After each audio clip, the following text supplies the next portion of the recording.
Ladies and gentlemen, welcome to another edition of Endzone. I'm your ugly ass host, Ryan S. And then Grizzly Adams with today. Lots to talk about. Matt Miller is joining me at 7:30 p.m. Eastern Standard Time to talk all things NFL. He is ESPN NFL insider and draft analyst. Little 45 King and Louis, the 900 number. Buffalo just scored. I believe it was a James Cook rushing touchdown. So Baltimore and Buffalo are tied up 7 apiece in frigid Buffalo. And it's snowing here. The snow finally showed up. I don't know if we're going to get 4 to 6 inches like they're going to say. But anywho, let's go to the scores from yesterday. The Chiefs beat the Texans 23-14. We've all heard the banter from the Texans players afterward. Fans across the country about the refs favoring the Chiefs. There have been people out there posting things about the Chiefs online, saying that the refs really don't help them all that much.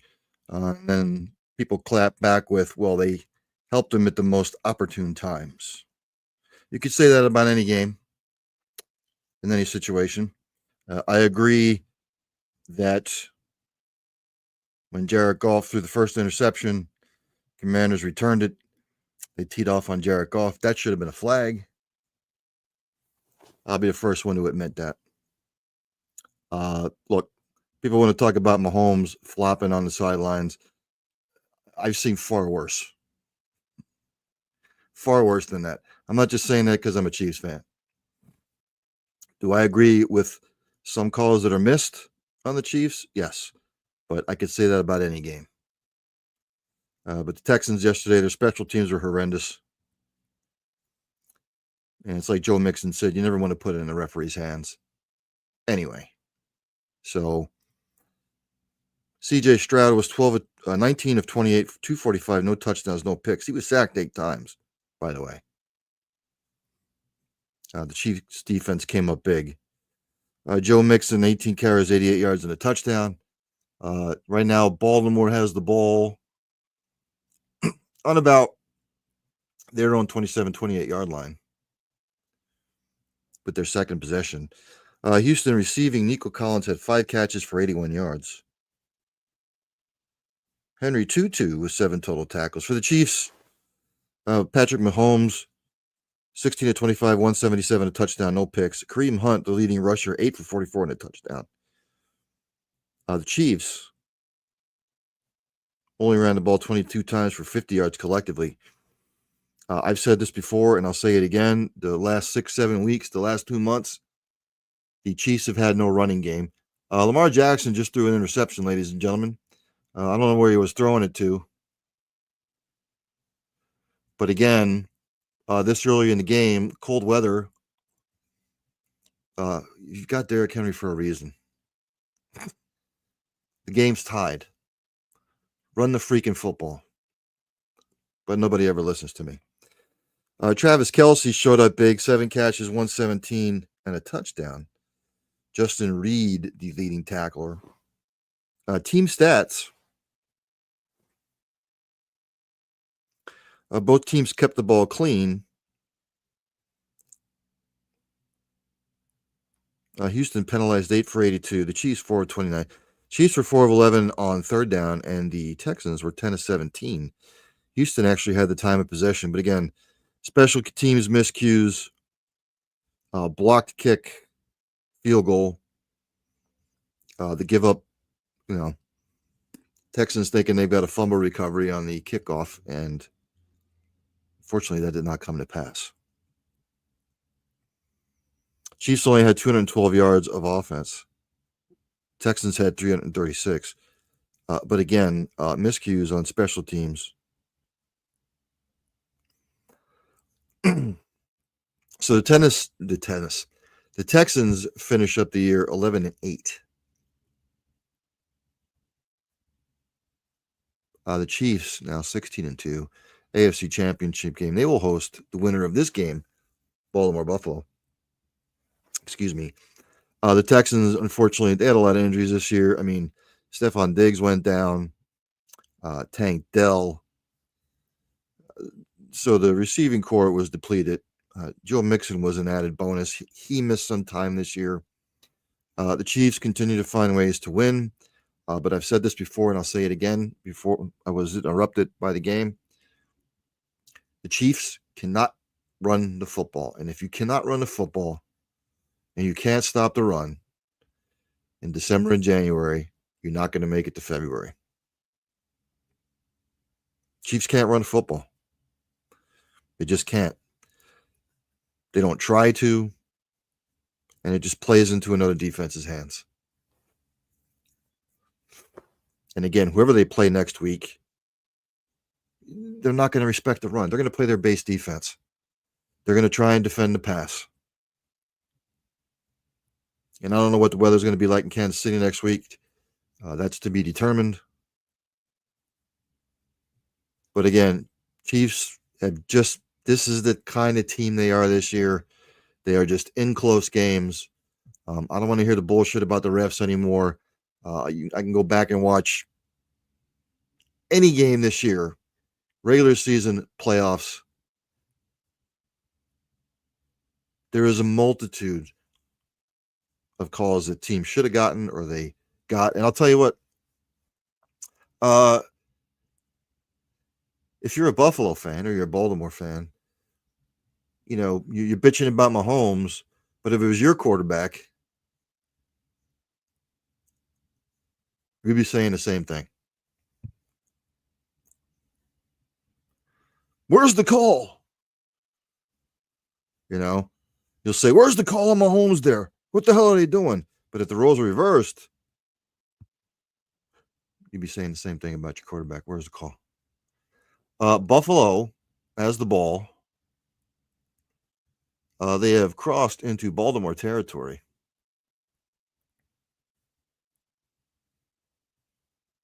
They're at about the 48-yard line of the Bills. So again, whoever the Chiefs play next week, if they cannot establish a running game and they cannot give their defense breaks, their defense got tired yesterday. They gave up 149 yards rushing. And it wasn't like Houston was really trying to throw the football. And I know it's a passing league. I get it. But again, like I said, if you cannot stop the run and you can't run the football, you're not going to go far. Buffalo, it'll be third down and short at the Baltimore 39-yard line. So Kansas City awaits the winner of this game. The Texans, unfortunately, they've got to stay healthy, and unfortunately, they didn't. The Commanders in a shootout beat the Lions. To some people, it was shocking. To me, it was not. Detroit's defense has been kind of crappy all year. They've just been outscoring teams, and the teams that they beat this year, I don't know how many winning teams they beat, but they were feeding off the bottom feeders. Hey, look, Jaden Daniels, rookie. I thought he'd struggle. He obviously hasn't. I was wrong on that. See how his sophomore year goes next year. Washington blocked out all the noise. Jaden Daniels was 22 of 31, 299, 2 touchdowns, no picks. Brian Robinson Jr., 15 carries, 77 yards, 2 touchdowns. Diami Brown, 6 catches, 98 yards. Jeremy Chin with 12 total tackles. For the Lions, old Jared Goff showed up yesterday, and I've never been sold on Goff.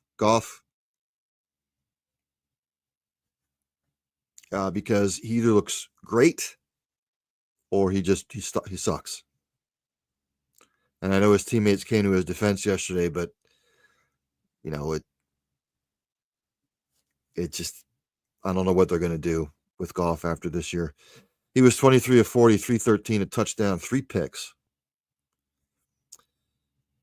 Jahmyr Gibbs, 14 carries, 105 yards, and 2 touchdowns. Montgomery only 7 carries for 28 yards. I'm on Ross St. Brown, did his thing, 8 catches for 137 yards. Jack Campbell, 14 total tackles. The Lions, you can't turn the ball over 5 times.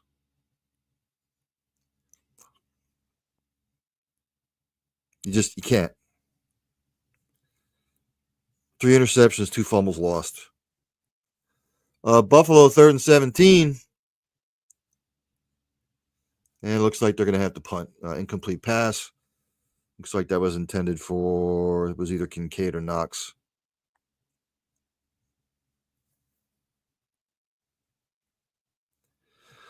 So, getting back to this game, they turned the ball over 5 times.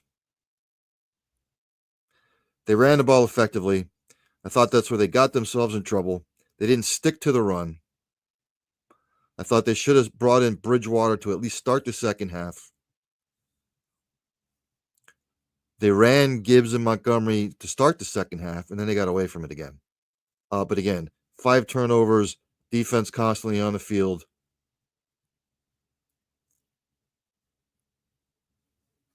It's a recipe for a disaster. Detroit was 3-9 on 3rd down. The Commanders were 4-12.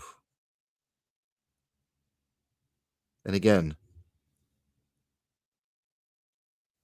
the Lions did some good things, but you can't turn the ball over 5 times, man. You can't do it. So the Lions will finish the season 15-3. Lions fans, I feel for you. It's a head scratcher. Don't get it. So the Lions organization will, hopefully they can keep everybody intact. Aiden Hutchinson going down this year did not help. I'm not sure he would have helped in the game yesterday because he doesn't play offense and you can't turn the ball over. And again, like I said, I don't know what they're going to do with Goff. He's been there 4 years now. So it'll be interesting to see what sort of changes the Lions make. Commanders, again, no pressure on them. Go on the road at the Bucks, house money. All the pressure on the Buccaneers, Washington, and look, they're playing with house money. They're right now sitting at 14-5 overall. They will wind up playing the Philadelphia Eagles, who held on to beat the Rams, and now I have to hear it from all you Eagle pukes that I enjoy so much. Again, they talk all fan. I'm not saying every Philly fan does it, but the majority of them talk shit, and then when they lose and they choke, they disappear. Nothing personal. The Eagles win 28-22 with a late defensive stand. It wasn't pretty, but the Eagles get the win.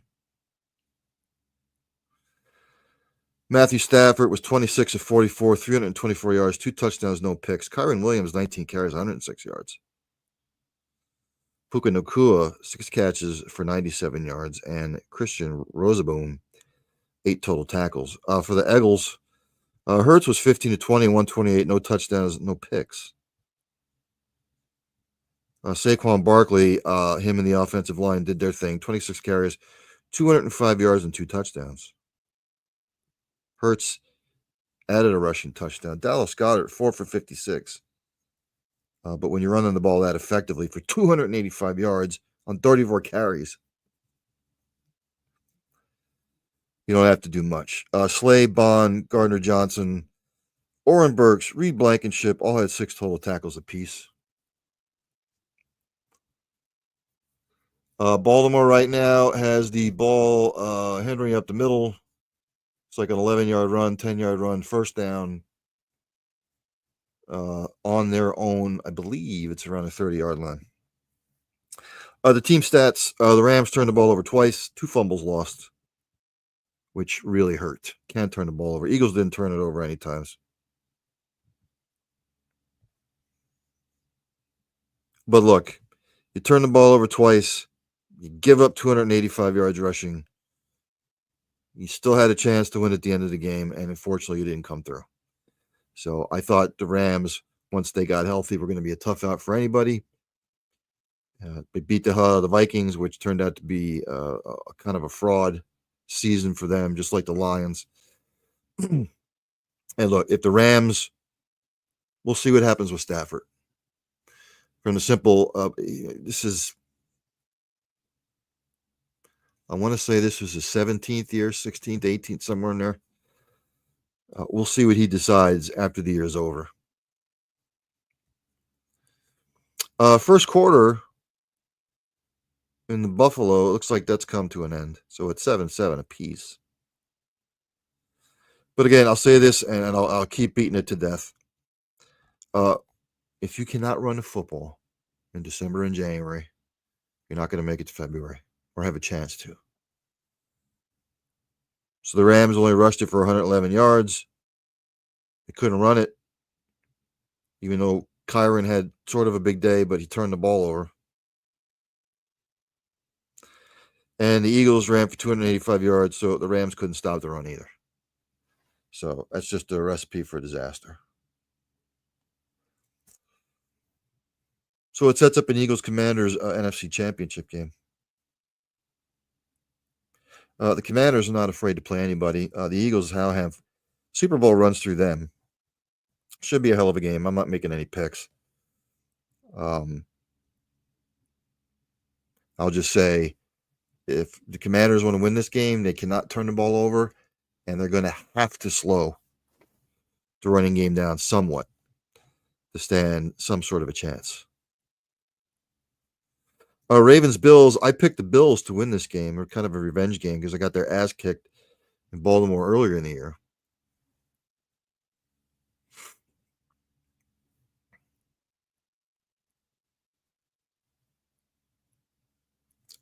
Bills,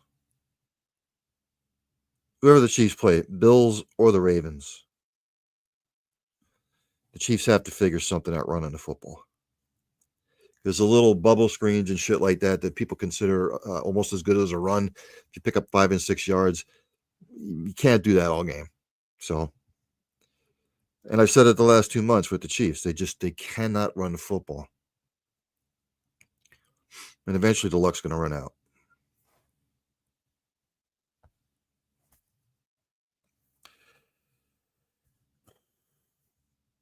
Unfortunately for the Commanders,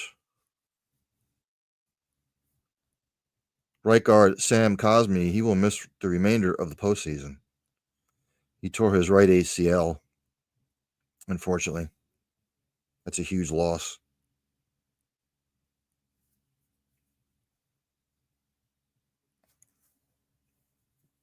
Huge loss. So maybe that's something that the Eagles can exploit. Like I said, the Lions players came to Jared Goff's defense yesterday, as you would expect they would.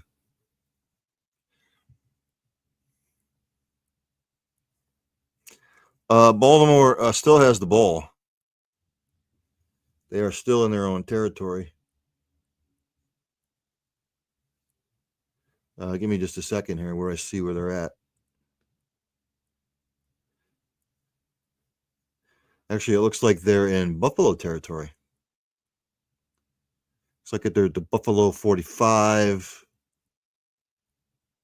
First and 10, new set of downs. No, they are on their own side of the field. They had their own 39-yard line. It's first and 10. This is their third possession. Just beginning of the second quarter. Lamar Jackson attempting to pass, escapes the pocket, and he will run for a first down. Can't tell what yard line they're on. The Bears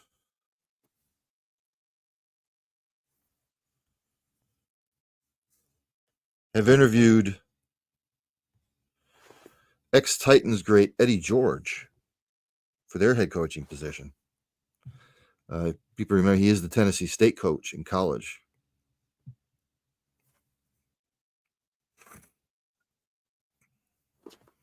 If you're wondering, at Tennessee State, he has a 24-22 record overall in 4 seasons. Last year, he led the Tigers to a 9-4 record and an appearance in the FCS playoffs. He was named the Big South Ohio Valley Conference Coach of the Year.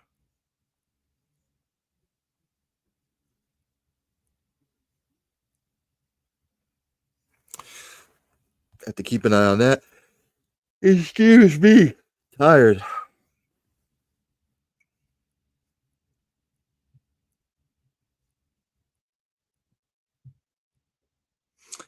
Again, you heard some of the Texans' comments after the game. Will Anderson Jr. said it was the Texans against the refs. D'Amico Ryans basically said the same thing.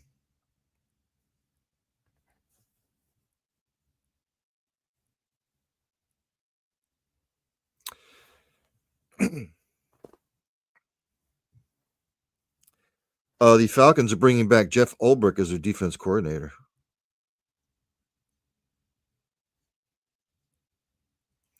He had been the interim head coach for the Jets. But again, we'll have to see where the Jets go. Again, coming up at 7:30, Matt Miller, ESPN insider and draft analyst. He will be joining the program. Baltimore just picked up a first down, new fresh set of downs.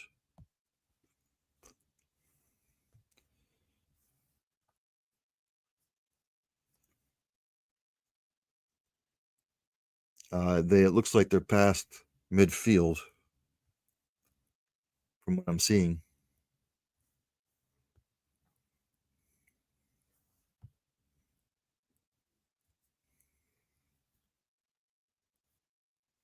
First and 10, yes, at the Buffalo 28-yard line.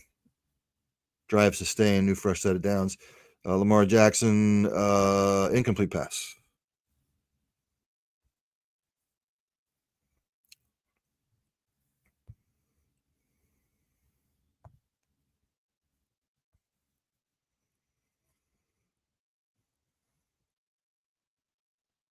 Again, Matt Miller is at NFL Draft Scout. ESPN NFL Draft Analyst and Insider. So scout the player, not the helmet. This is according to his tweeter. Media inquiries, lily.bloom@espn.com. Baltimore 2nd and 10, high snap. Jackson. He fumbled the football. Buffalo has picked it up. And Buffalo takes it all the way down to the Baltimore, looks like the 22 or 23-yard line. It was a high snap for Lamar Jackson to handle. He handled it. Was trying to escape the pocket. He was going to get tackled, and he lost handle of the football. Anybody who's ever played football knows in these kind of conditions, the ball gets very slippery. And unfortunately, he just lost control of the football. A little bit of a high snap. He gains control of it. He drops back to pass, and then he was getting tackled around the ankle. He lost control of the football.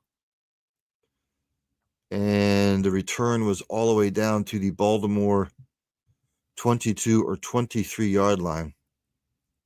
Looks like Von Miller picked it up.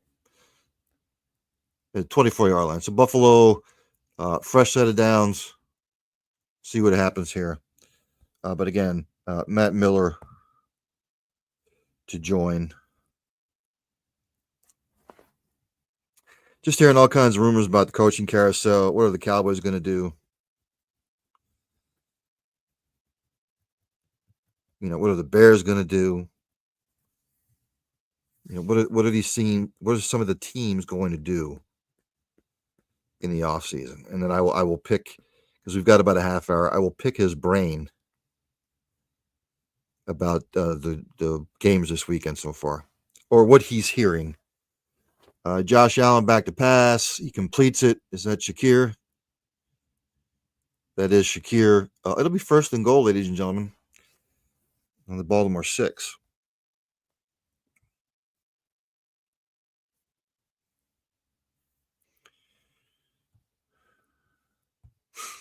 And again, trying to look over some other news and notes.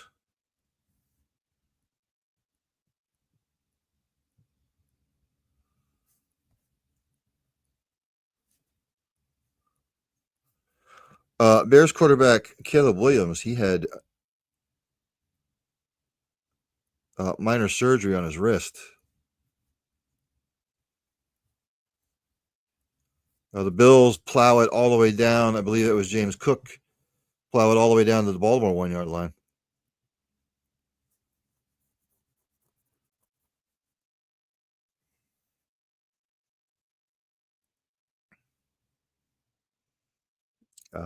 So he had the surgery. Let's see if it's his throwing wrist.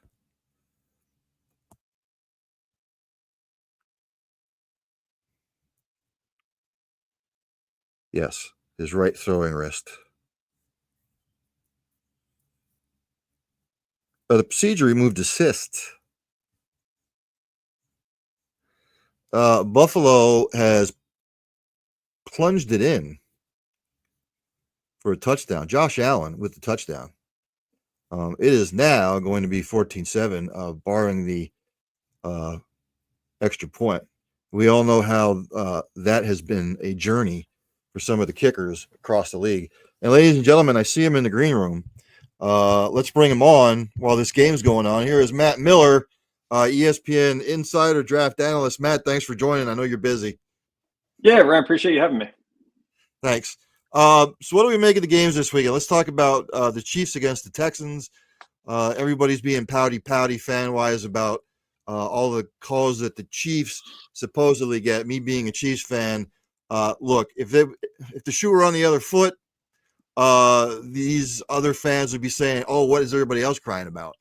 So, Chiefs Texans, never mind they had a blocked field goal, never mind they had a couple of special teams blunders, and then you heard some of the Texans afterward, D'Amico Ryans, Will Anderson Jr. So, what did you make of the game yesterday? I've said this before, and I'll say it again. The last 2 months, Matt, I've said it. If the Chiefs can't find a running game, they are not going to three-peat. It happened again yesterday. I know they find different ways to win, Matt, but again, if you can't run the ball in December and January to get to February, eventually it's going to catch up to you. Yeah, I thought to start at the top, I've worked in football for 14 years. If games are rigged, it hasn't made it to my level, of working for the two largest sports media companies in the country. No one's told me. So I'm amazed by that. I think I have an 11-year-old, and when he loses a soccer match, I tell him all the time, it wasn't the ref's fault. It comes down to the players, and you can't put yourself in a situation where a call affects the game. Houston couldn't block Chris Jones. They couldn't block George Karlaftis. They tried to chip Karlaftis with a tight end all night. We saw how that worked. You mentioned the special teams miscues. I think a lot of times folks don't want to admit, responsibility. It's easier to have someone to blame, whether that be, an official or whatever. And I'm from Missouri. I'm not a Chiefs fan. So I say that as an unbiased viewer. But I think, what Kansas City does so well is they force other teams to make mistakes, whether it be the crowd at Arrowhead or, the play of Patrick Mahomes, the coaching of Andy Reid and Steve Spagnuolo, whatever recipe it might be. They do a great job of forcing you to make mistakes. They force you to press because they are the Kansas City Chiefs. They force you to do things you maybe wouldn't otherwise. Talk about Chris Boyd on the opening kickoff with the bonehead penalty, and then he shoves his coach. That automatically shows that this is a team on edge. We're 4 seconds into a game, and they're playing like that. So, Kansas City does a great job. Obviously, they're in the 7th straight AFC Championship game for a reason. To your point about the run game, I agree. Pacheco has not looked the same since come back from injury. He doesn't have the same juice that he had before. Kareem Hunt's a fine goal line back. I think what we saw yesterday was trying to get Xavier Worthy involved in some of those little pop passes, screen game, end arounds. That the motion at the goal line was beautiful with him and Hollywood Brown. So just trying to find creative ways to get the ball out in space with some of these speedy guys. And whomever they have next week, whether Buffalo has the lead as you and I are talking, they're going to have to find a way to ground it out a little bit. Yeah, I just have a feeling that they're going to get boat raced because trying to stop Joe Mixon is one thing, trying to stop Derrick Henry or maybe James Cook is another. Rams Commanders. A lot of people were surprised, Matt. I was not.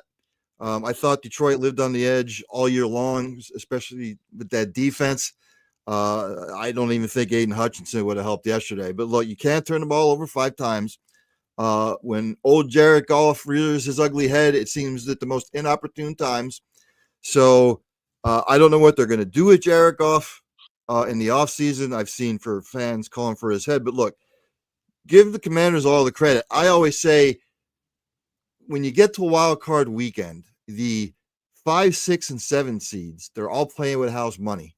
All the pressure's on the higher seeds. It's not on the lower seeds because no one's expecting the lower seeds to win. So, look, they did all the things right yesterday.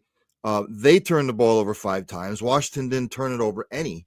So, again, the Lions are left licking their chops, and it's going to be a hard offseason for Detroit, more so than even last year, because they were one of the favorites this year going into the NFC. And I feel for Lions fans, Matt. I really do. Yeah, it's tough. And I feel for Dan Campbell. I think the good news if you're Detroit is this is a team that doesn't have a lot of core free agents. Frank Ragnar, center, may retire. He almost did last year. Kevin Zeitler at guard's a free agent. Otherwise, like that core group will come back intact. And I think the point about the injuries on defense, they have like 8 starters down or something. So you got to think like, okay, we'll be healthier next year. That's going to help. But you're going to lose probably both coordinators. Ben Johnson, the offense coordinator, is definitely gone. Aaron Glenn, the D coordinator, has had interviews for head coaching position. So there's going to be some turnover there either way. Yeah, it becomes difficult. And I think there will be that, like with Cincinnati, that's kind of who they remind me of. You're going to have that idea of like, we're this close, we've gotten to the top. We just can't get over. So you want to keep that core group together and continue to try to run it back, which you might make decisions based on that you otherwise wouldn't. You might make a move in free agency or keep a couple, veteran guys around that maybe you wouldn't otherwise because you feel like you're that close. So, they're going to have to do a good job this offseason of reloading to some degree, defensive end, corner, and then they might have to remake some of that interior on the offensive line, which is can be done with rookies. Bo Limmer, who started at center today for the Los Angeles Rams, was one of my favorite players in the class last year. I think he was a 5th or 6th round pick, and he's starting for a playoff team. So you can do it. It's not impossible, but the front office there is going to have to be really focused on. And like you said, you're a Chiefs fan. I actually didn't know that, but that's a great way to point this out. Is when you're drafting at the end of the first round and you're a perennial Super Bowl team, it becomes about plugging holes more so than building a team. It's a lot easier to draft in the top 5 when you have needs at virtually every position. You're going to hit a lot more at that point than when you get down to, hey, we're drafting 28, 29, 30, and we have just a couple of team needs that we're trying to fill. It becomes a lot harder to hit home runs in the draft. Detroit has done a good job of that in recent years, but now I think it's going to become even more focused for their scouts and their front office trying to just determine exactly where they go and trying to keep this team together. Were you surprised they let Goff start the second half? I wasn't, just because I think you always hope that your guy can play his way out of it. And we've seen it from veteran quarterbacks before, right? Where it's like, hey, we're still in this thing. We get a couple good drives. We're going to be okay. And I like Jared Goff. I think it's a fantastic story, of like the perseverance. So maybe I'm a little biased when it comes to that, but I do think it's that idea of like Teddy Bridgewater was their backup quarterback last night. Hendon Hooker was the emergency quarterback. So it's like Teddy's been on that team for a month, and he was coaching high school football before that. So I think that plays into it too. Maybe if you had a guy that had been there all season and you had some sparks from them, you would say, let's go to the backup here. But I think especially given their circumstance with Teddy having only been there a month, that's a tough sell to go to that guy.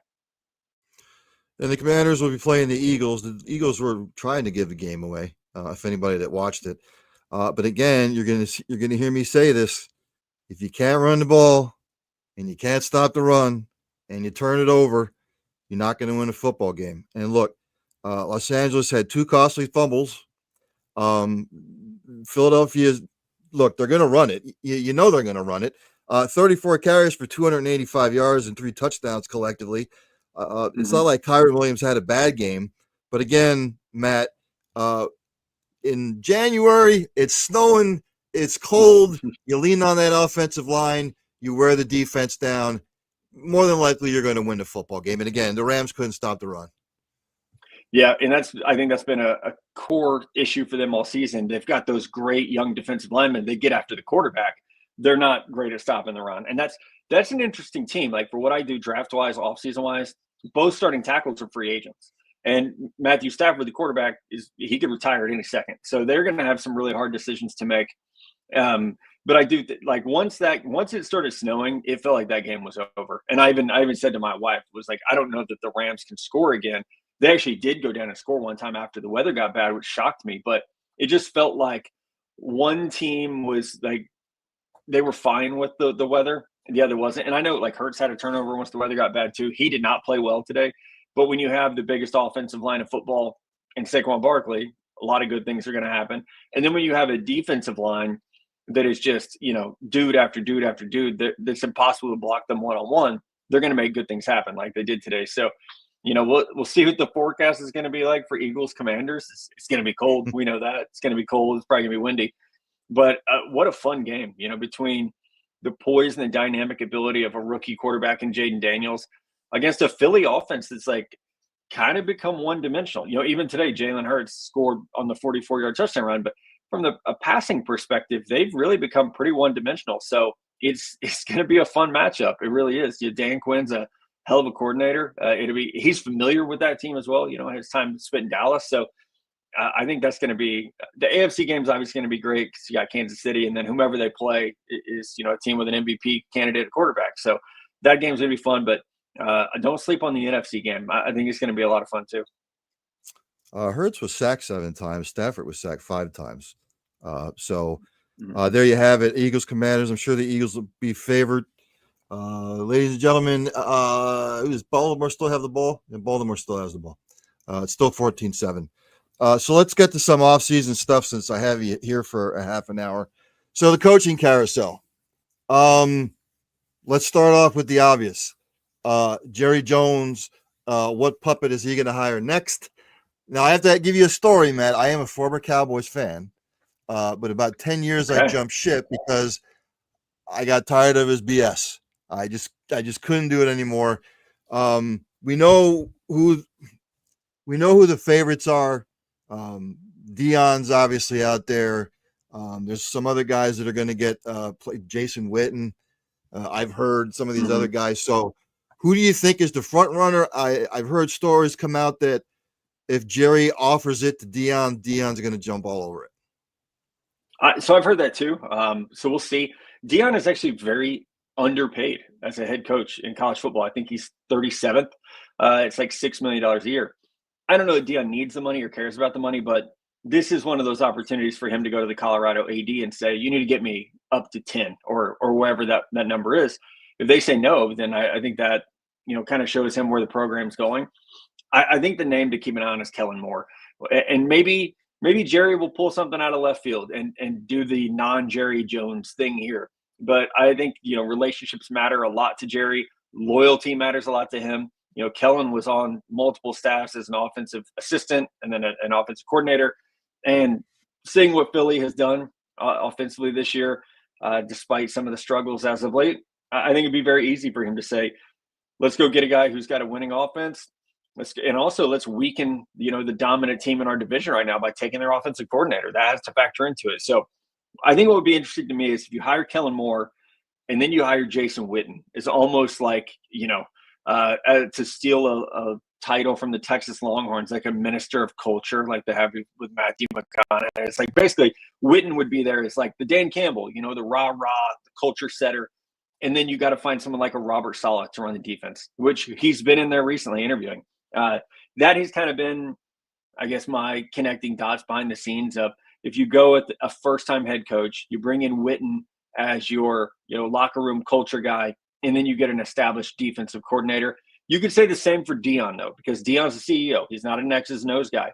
So if it's Dion as head coach, where does Witten slot in? He's never called an offense before. Do you try to get like a Josh McCown from Minnesota, as a former player to be the OC?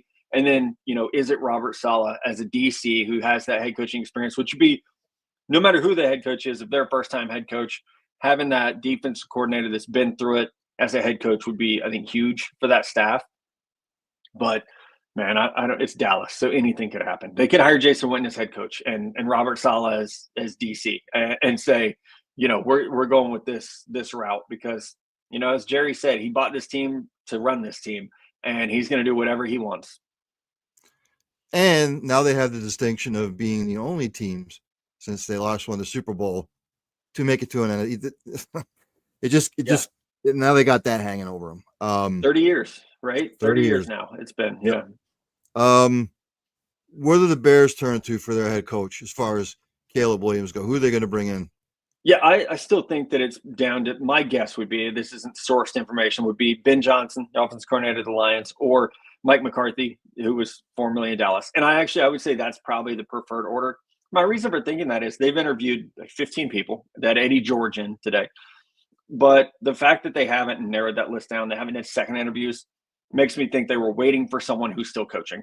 Ben Johnson can accept a job now, basically, because the Lions have been eliminated. So we'll see. I think we'll get some movement there really quickly. If Ben Johnson goes to the Raiders, then I think Dallas pivots to Mike McCarthy. If Ben Johnson goes with the Bears, I think that's great for Caleb Johnson because that offense is at least going to be creative. They're going to do things with the run game, with the running backs in terms of the receiving ability. I think it'd be great for Rome Odunze to kind of play in that Amon-Ra St. Brown role. Keenan Allen's free agent, be sub DJ Moore there. You have Cole Kmet, who's a really talented tight end. I think what Ben's been able to do, just finding ways to get playmakers the ball in space, that's exactly what Chicago needed for Caleb Williams. What about the Saints? Yeah, that one is probably the mystery. I would have said yesterday at this time, I think I would have said Aaron Glenn feels like a favorite there. I don't put yesterday on Aaron Glenn.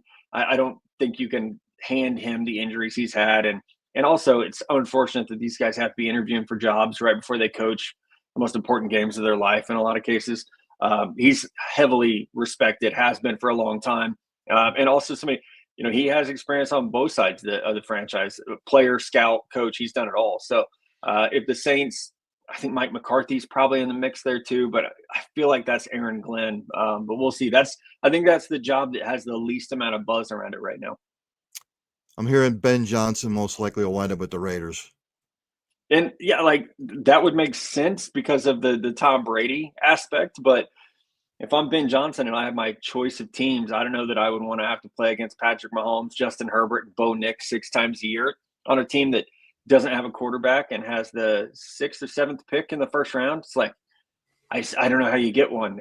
So that'll be very, very interesting no matter who takes that job. But if you're Ben Johnson, you have the choice of jobs.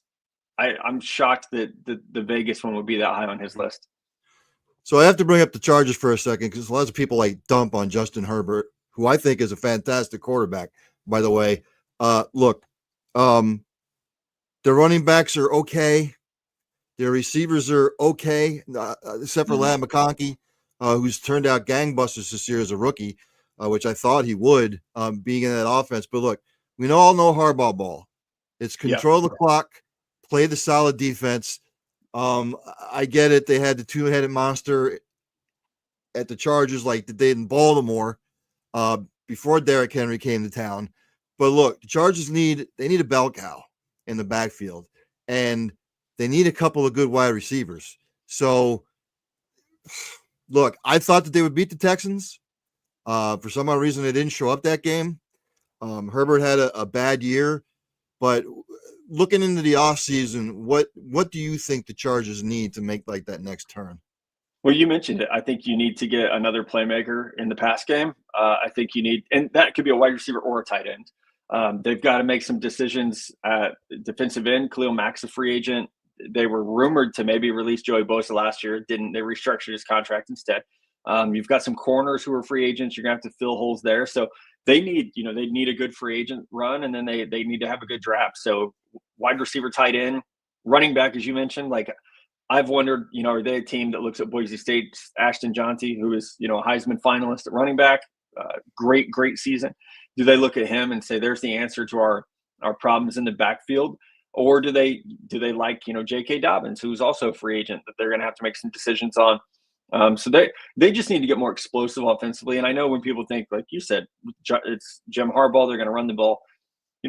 With his San Francisco teams that had Colin Kaepernick, they were still explosive. They had Vernon Davis at tight end. They had Michael Mhm. Crabtree at wide receiver. They still have playmakers. I think that's mostly what's missing for that team right now. And I'm with you. I'm a Justin Herbert fan. We put so many expectations on quarterbacks. I think it would be unfair to judge him on some of the teams that they had previous to this that just, whether it was the offensive line or the playmakers, they just had holes all over the place, and they're finally starting to get that ironed out. I like Omarion Hampton too from North Carolina. I think Same. he could be a bell cow for any organization. Let's go to the AFC South. Jacksonville a mess. Houston much often injured this year. You can't lose Tank Dell and Stephon Diggs in the pass game and expect everything to be hunky dory. So where do the Jags turn? Are the Colts going to keep Anthony Richardson, or are they going to shop him around?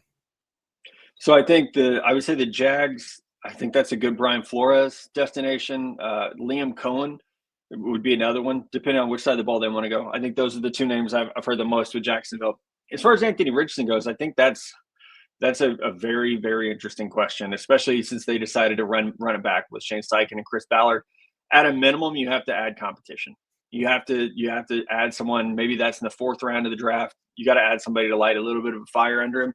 But I would also say you got to have a veteran in there too, somebody that's going to push him. Flacco was there this year, which was an odd signing because usually you want your backup to run the same offense as your starter. I can't think of two quarterbacks in the NFL who are more dissimilar on the same team than those two. So they're going to have to get someone in there as a just in case because Anthony still needs to play more football. He only started 12 games at Florida.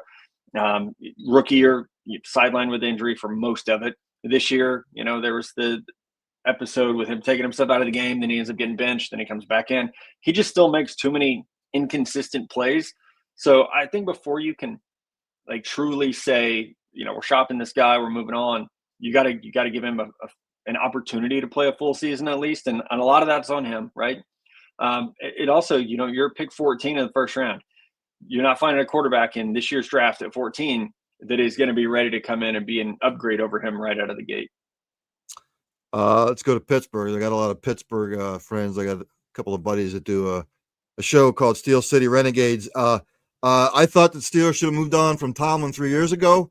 That's not how the Steelers operate. They only ever had 3 coaches in their history. What are they going to do with Russell Wilson? I thought that they should have gone back to Fields because of the way Russell was struggling. You've got to give your team some sort of spark. But look, that was Tomlin's guy. He's not going to deviate from the plan. So what say you on the whole Russell Wilson situation in Pittsburgh? I would move on. I really would. I would probably try to keep Justin Fields. You're pick 21. I don't know how you're getting a starting quarterback at that spot in this draft class. If Arthur Smith is back as offensive coordinator, this is not the most attractive offense. And for a quarterback to step into, on the other side of that, what quarterback's going to be available as free agents? Do you want Kirk Cousins? I don't know that that's an upgrade in any way from what they have right now. I think more importantly for them is, they've been able to get by for years with wide receivers that no one else could really handle or really want. Guys who fell in the draft because of personality or character issues. Tomlin's been able to rehabilitate those guys and have a ton of success with them. That didn't happen this year. You've got a running back in Najee Harris, who is a free agent this year.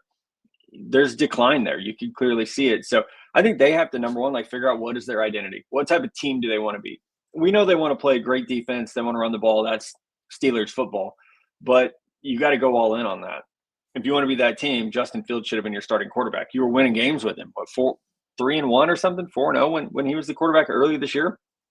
They were winning games. And then you go to Russell Wilson, and it's just exactly what you would expect from Russell Wilson. So they've got to determine who they are. Quarterback's the number one question. They need help at wide receiver. They need help at running back. They're going to have to, plug some holes on defense. Corner is one of those holes. So you look at Pittsburgh and like they're always a winning team under Mike Tomlin. To your point, I do wonder, is the message getting a little bit stale there? And if so, then you have to decide, okay, are we going to turn over the head coach and get a new message in here, or are we going to turn over the roster and try to go with a roster that's not heard the same speech 3 or 4 times? It's like Seattle with Pete Carroll. Like you get so close, but that dude's been there for so long, and at some point you got to decide. We're either going to turn the core roster over, or we're going to turn over the coach. And I think I love Mike Tomlin, but I think Pittsburgh's at that point where they have to make that decision. I would bring up Cleveland, but they're a completely separate dumpster fire. Yeah. Now the whole stadium debacle that's going on there, the whole 9 yards. So I will bring up the Bengals, who I picked to make it to the Super Bowl from the AFC this year. Look, Matt, I was of the belief that I thought Zach Taylor lost the locker room there for a little while. I don't know if his message is resonating anymore. Look, the defense was horrible, horrendous, but what do organizations do when one side of the ball is not great? They fire the coordinator. So I almost get the sense that next year's kind of it for this Bengals team as constructed, because it's not going to last forever. Your offense is gangbuster. I thought that they made a mistake letting Joe Mixon go. I know Chase Brown has filled in the gap somewhat, but he's not Joe Mixon. So what say you about the Bengals season? Because look, you knew the Chiefs were going to sit the starters, Matt. There was no way Denver was going to lose that football game. Stop with the conspiracy stuff. I'm tired of hearing it. But the Bengals always they've got to stop with the slow starts. You can't go 2-4 your first 6. No, you're right. And a healthy Burrow is a huge part of the equation for them, but also their defense this year, other than Trey Hendrickson, no one on that defense really did anything this year. So, and I know they fired the D coordinator. I don't know that it was his fault that was the bag he was handed with the roster he had. They got to make a tough decision on T. Higgins. They got to make a tough decision on Mike Hilton. They're really, really good slot corner. So they have some tough roster decisions they have to make. I'm with you. It feels like they're, like we were talking about earlier, some of these teams, they get so close and then they're like, okay, well, do we keep the band together and try to make one more run at it? Or do we realize that the best thing for everyone is maybe we shake this up? You have 2 core pieces, Joe Burrow, Jamar Chase. You have that's your nucleus. So I think, if you're the ownership in Cincinnati, you got to have a conversation with those 2 guys and say, okay, how do we feel about the head coach? Is it still there? Is the message fresh? Is it resonating with you guys? Does he have the confidence of the locker room? And, that's a unique structure there because they don't have a true general manager that the coach answers to. They have Duke Tobin, who's like a vice president of personnel. He's been there forever. He's a de facto GM, but it's a different type of structure. It's truly a unique hierarchy. So, yeah, if that's the case, if these slow starts are based more on coaching, then you don't want to waste any of Joe Burrow's prime, basically. So I think that's something that they need to find the answer to that pretty quickly. And then the last thing before I get to a couple of draft questions is what the hell do the Jets do? It doesn't matter as long as the ownership is the ownership. I guess I could have said the same thing about Dallas and Jacksonville. As long as these owners want to meddle in everything that happens, I don't know that it matters who you hire. I've said that before, and a bunch of Browns fans got mad at me. It was a long time ago, but I was like, does it matter who you draft at quarterback? Because this is a top-down issue. It's not a Johnny Manziel issue. It's not a Baker Mayfield issue. It's an organizational issue. And I would say the same thing for the Jets. This is an organizational issue. Doesn't matter who you bring in. They're not going to be able to change the culture on their own. Look at the Commanders. Dan Snyder's out. That whole regime's gone. New owner, new GM, new head coach, new quarterback, during the NFC Championship game in 1 year. So I think if you're the Jets or Jets fan, that's probably what you're hoping for, is that Woody Johnson, he's not going to sell the team, but maybe he has an epiphany and decides that the best thing for him is to be less involved instead of more involved. Josh Allen just scored, ladies and gentlemen, his second. It's 21-10. The Bills are on top. So a couple of draft questions because we've got about maybe 5-6 minutes here. Abdul Carter, the number one overall pick in your mind? He is for me. Number one overall player. Number one overall pick, that's where things get complicated because positional value and team needs. But, if I were the Tennessee Titans, I would take Abdul Carter and I would add a veteran quarterback to challenge Will Levis because, I don't know that whether it be Cam Ward or Shador Sanders, I have not seen enough from them at this point to be convinced that they're the type of passer that's going to come in and change a franchise like a Jaden Daniels, like a, whom pick your, good young quarterback, CJ Stroud, like those guys have done. I don't get that feeling from either of these players. ESPN draft board right now. Abdul Carter 1, Travis Hunter 2, Mason Graham, who's a beast, 3, Ashton Jenney 4, Will Johnson 5th, Michael Williams 6th, Nick Skirton 7th, James Pierce Jr. 8th, Shador Sanders 9th, Josh Simmons 10th. Sound about right? It's close. Yeah, that's a composite from all of us. Yeah. I would say I would be a little higher on Will Campbell, the tackle from LSU. I'd be higher on Tyler Warren, the tight end from Penn State, who's another guy, positional value might push him down. But I think if we just talked about who are the 10 best football players in this draft, you have to have Tyler Warren in that mix as well. But quarterbacks always get overdrafted. Offensive linemen tend to get overdrafted a little bit. And then you mentioned Michael Williams from Georgia. Pass rushers with freakish traits tend to get overdrafted. And that's, Michael Williams is certainly – he checks all the boxes that you want in terms of height, weight, speed, athletic ability. You hear about Cam Ward. We're hearing about Shador Sanders. I know he's had an injury-riddled time at Ole Miss, but I've always been high on Jackson Dart. He's got leadership qualities. He's got a great arm. He can read defenses.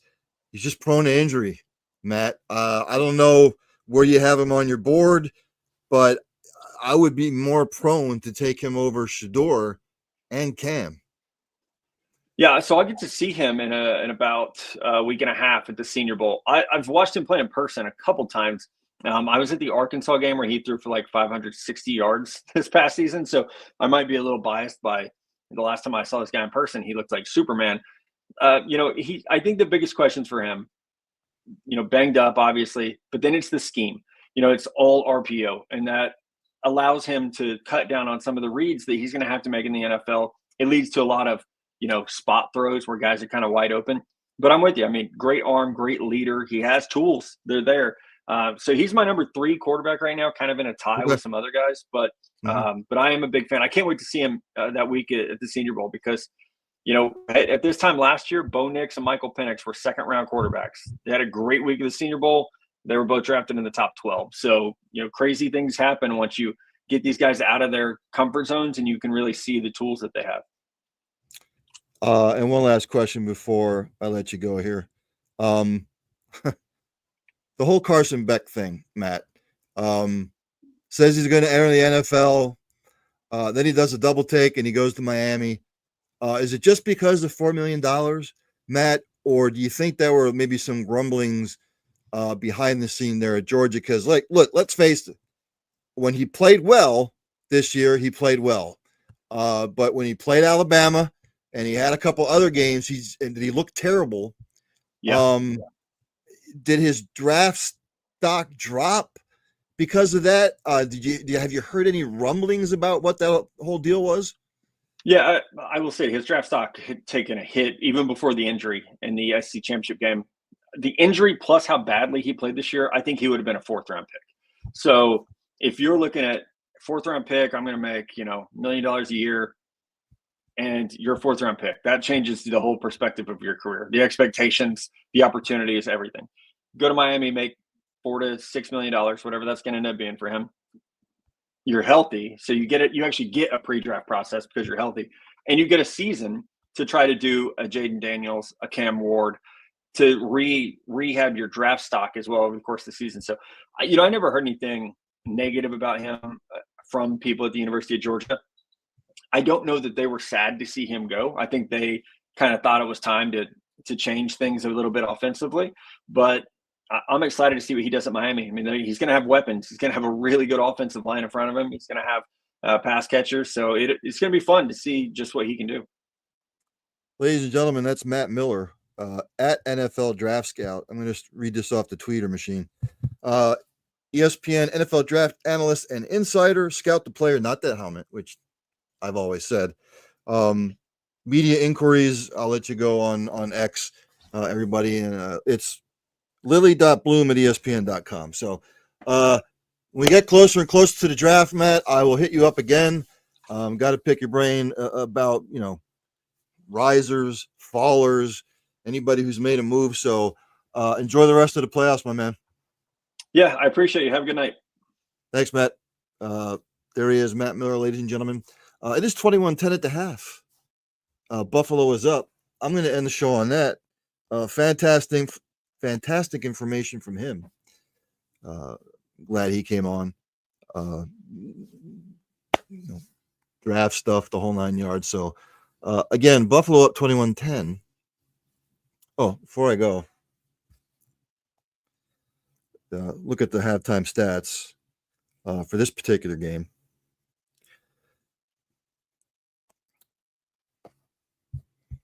So, give me just a second here.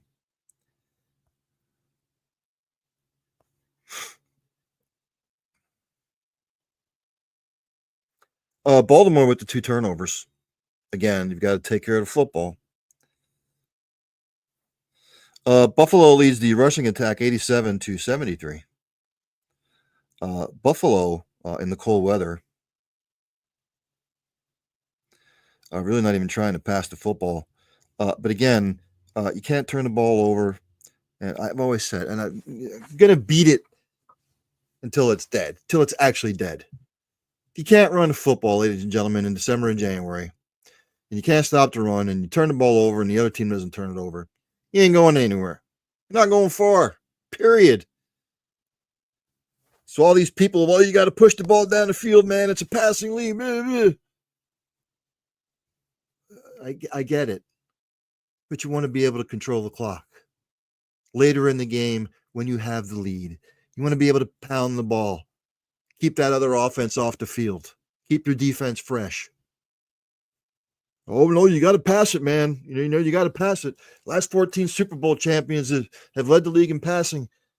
Go back and take a look at it. I guarantee you 80% of the games played in the playoffs, the team that won the rushing battle for that particular game, they won the football game and the turnover ratio. Just like with the Lions. You got Gibbs, you got Montgomery. After Goff threw the first interception, you're running the damn football. So, anywho, show compassion, show empathy, and passion for what you do. Hug somebody. Tell them you love them. You might make their day. I will see everybody tomorrow. As I look out the window, it is still snowing and it's getting cold as hell out. So hopefully an edition of the locker room tomorrow. Stay safe, stay warm, stay off the roads if you're living in the Northeast or the South, or if you're being affected by the storm. Hopefully I will see everybody tomorrow. Have a good night.